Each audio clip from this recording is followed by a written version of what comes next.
becoming a leader has become, or being a leader has become more difficult. This combination now of having to lead in times of all this disruptive change, as you mentioned, along with the expectation on leaders to perform, right, to meet goals, meet objectives, while engaging people. So 13% of global workforce is engaged.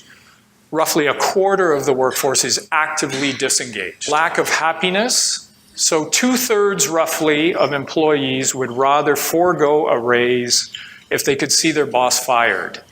Lack of leadership. So here, there's a real disengagement that we see out in the world between the leaders and the people they're leading.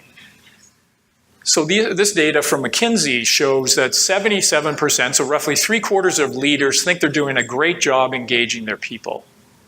80% roughly of the people think they're not doing a good job engaging them.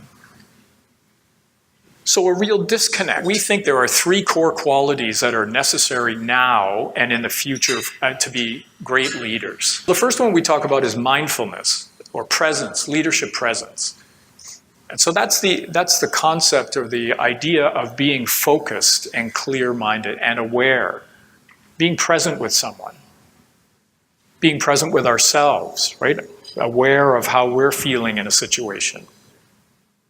Checking in with ourselves, perhaps, and understanding how we're feeling before going into a tough conversation or a meeting, tough meeting. Selflessness is the second one.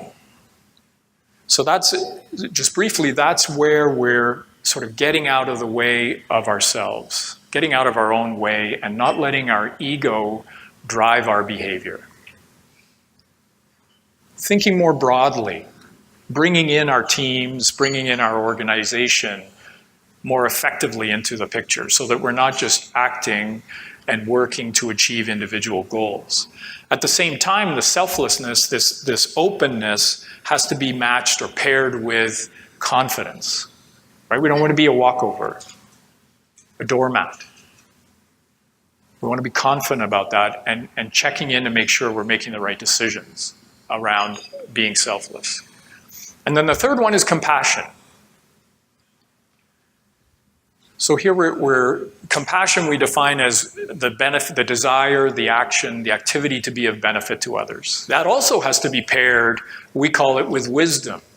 Because we always have to be checking in with ourselves to see the results of our behavior, right? That enhances our self-awareness. So if I'm doing things for the benefit of others, am I doing it in the right balance between also benefiting myself or my organization? So these three, combined with the self-awareness, again, is what we think is going to create the required leadership capabilities for the 21st century.